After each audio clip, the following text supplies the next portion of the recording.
മുഖ്യമന്ത്രി പിണറായി വിജയന്റെ ഓഫീസിന് നേരെ വീണ്ടും ചോദ്യങ്ങൾ ഉയർന്നിരിക്കുകയാണ്. സർക്കാർ പ്രചാരണ ഉപാധികളുടെ നിർമ്മാണ പാനൽ മുഖ്യമന്ത്രിയുടെ ഓഫീസിലെ പ്രധാനിയുടെ മകന്റെ സ്ഥാപനം ഉൾപ്പെട്ടത് 2 വിഭാഗത്തിൽ.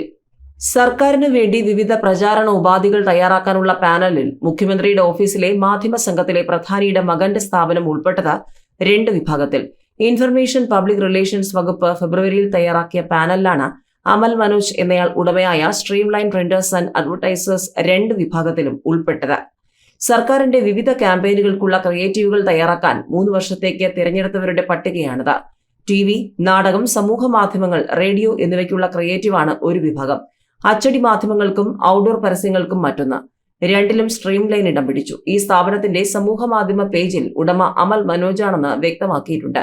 അമലിന്റെ സമൂഹ മാധ്യമ അക്കൗണ്ടിലും സ്ട്രീംലൈൻ ഉടമ എന്ന് കാണിച്ചിട്ടുണ്ട്.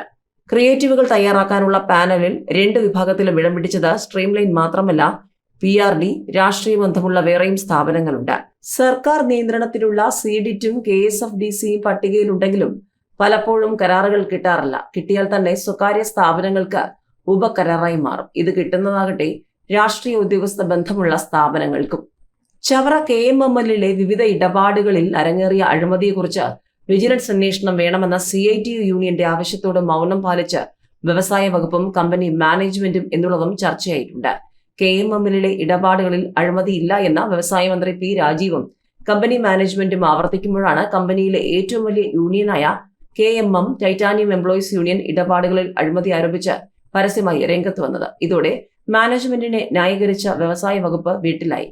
കാൽസിനേറ്റഡ് petroleum coke, non pulverised fuel grade petroleum coke, titanium dioxide നിറയ്ക്കുന്ന സഞ്ചികൾ തുടങ്ങിയവയുടെ ഇടപാടിലെ ക്രമക്കേടുകളെക്കുറിച്ച് സൂചന ലഭിച്ചപ്പോൾ തന്നെ CITU യൂണിയൻ രംഗത്ത് വന്നിരുന്നു. ഇത് വിശദീകരിച്ച് നോട്ടീസും ഇറക്കി.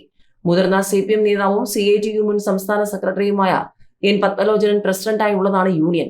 സഞ്ചി ഇടപാടിൽ അഴിമതിയുണ്ടെന്നും ഉദ്യോഗസ്ഥരെ മാറ്റി നിർത്തി അന്വേഷണം നടത്തണമെന്നും ആവശ്യപ്പെട്ട് CITU മാനേജ്മെന്റിന് നേരെ കത്ത് നൽകുകയും ചെയ്തിരുന്നു.